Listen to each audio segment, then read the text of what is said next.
안녕하세요. 결혼박사 홍유진TV의 홍유진입니다. 반갑습니다. 오늘의 주제는 지난번에 이어서 2탄인데요. 궁합에 대해서 궁금한 사항을 쉽게 해결할 수 있도록 해보겠습니다. 이 주제로 시작하겠습니다.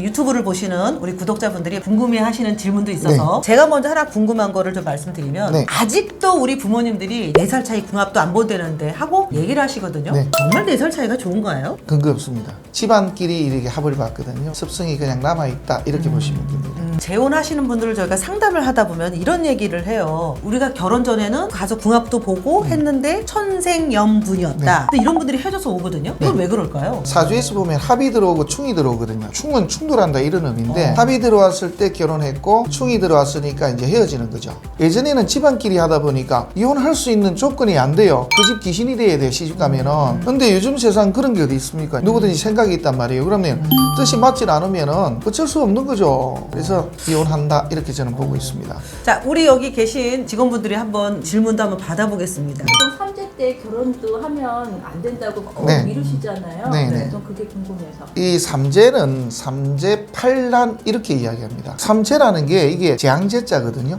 이게 궁합적으로 들어온다면은 말이 안 되는 이야기고 전혀 근거 없는 이야기입니다. 아홉 수에는 결혼을 안 한다 얘기예요. 네. 그게 무슨 근거를 가지고 얘기하는 건가요? 근거 없습니다. 불안한 마음에서 하는 이야기지 전혀 근거 없는 우리가 속설 그러죠. 서로 어울리는 띠가 있고 또 안 어울리는 띠가 있는지 그게 궁금합니다. 있을 수는 있습니다. 있을 수는 있는데 근거가 없다는 거죠. 말이 안 된다는 이야기입니다. 그래서 이런 띠가 문제가 아니고 사실은 월입 충돌하는 것이 더 겁날 수가 있다. 근데 지난 시간에 이 얘기를 하셨잖아요. 월은 부모님이고 일은 배우자라고 하는데 그게 배우자하고는 상관이 없지 않을까요? 지금 우리가 하는 이 공부 자체는 월을 기준으로 해서 만들어진 학문이죠. 그래서 띠보다는 월이 오히려 더 중요한데 실질로 서로 마음 통하는 것은 배우자 궁에 들어있다 이렇게 보시면 됩니다. 아니 저는 또 궁금한 게 둘이 잘 살 것 같다고 해줘서 날짜 받아서 결혼하신 분이 다시 헤어져서 오신 케이스가 있나요? 그런 케이스도 있죠. 예전 같으면은 버티고 삽니다. 가장 위기 순간이 들어오는데 근데 그걸 넘길 수 없는 분이라 그러면 깨지는 거죠. 근데 이혼 안 하는 방법이 하나 있습니다. 만약에 시끄러워지거든 이사를 하십시오. 실제로 방송에도 나온 적이 있습니다. 부부가 이혼한다고 난리가 났었는데 이사를 하고 나서 없어져 버린 거예요. 그 소리가. 우리가 해줄 수 있는 게 이런 겁니다. 그래 방법론은 분명히 있는데 그걸 모르고 살다 보면은 이게 못 참고 하는 거죠.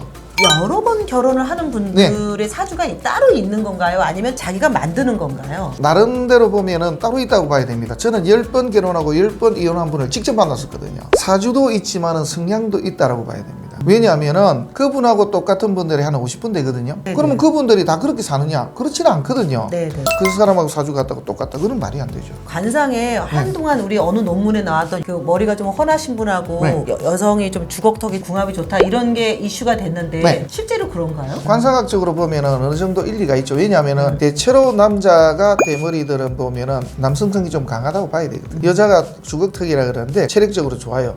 그렇게 봤을 때는 상당히 좀 일리가 있는 이야기입니다. 남자 여자가 다 같이 좋은 점으로 따지면은 저 같으면 차라리 볼 때 입이 커야 돼요. 그리고 여자는 코가 잘생겨야 됩니다. 코는 뭘 뜻하냐면은 남자를 뜻합니다. 재혼이 아니고 남편이에요? 네, 남편입니다. 남자 입장에서 봤을 때는 좋은 여자분은 입이 좀 큰 여자가 좋아요. 입이 뭐냐면은 벌어먹여 살리는 입구입니다. 그래서 남자나 여자나 입이 커야 많은 사람을 벌어먹여 살릴 수 있거든요. 그럼 반대로 남자 입장이요? 남자도 역시 입이 커야 됩니다. 입이 큰 남자들은 대체로 건강합니다. 그리고 가족들을 벌어먹여 살릴 수가 있고 입이 큰 사람들이 좀 넉넉합니다. 많이 받아줄 수 있는 영향을 가진 사람. 마지막으로 우리 회장님 이제 좋은 궁합이라는 게 어떤 걸까요? 내 사주에 가지고 있는 문제점을 해결해 줄 수 있는 사람. 내 사주에 병이 있을 수 있거든요. 사주 내에 뭔가 문제를 일으키는 그런 요소가 있는데 그걸 해결해 주는 짝이 있습니다. 그래서 그 짝을 만나는 것이 가장 이상적입니다. 그 다음에 좀 더 포괄적으로 봤을 때는 이 사람이 흘러가는 운 자체가 상대방에게 좋은 영향을 끼칠 수가 있는 사람이 있거든요. 궁합을 볼 때는 도움이 될 수 있는 남자가 좋은 남자, 도움이 될 수 있는 여자가 좋은 여자 이렇게 봐야 됩니다. 그래서 지금 속설로 나와 있는 띠라든지 뭐 아홉수라든지 삼재라든지 이거는 사실 궁합과 관련이 없다 이렇게 보시면 되겠습니다. 여러분들이 많이 궁금해하는 궁합에 대한 속설 또 궁합에 대한 진실 다뤄봤는데요. 여러분이 많이 도움되시길 바라고요. 그리고 오늘 우리 회장님 그 연속 2주 동안 나와주셔서 너무 감사합니다. 우선 네. 감사하다 박수를 보내고요. 고맙습니다. 오늘은 여기까지 하겠습니다. 네. 지금까지 결혼박사 홍유진 TV의 홍유진입니다. 제가 구독으로 마무리를 하겠습니다. 시작. 구독, 좋아요.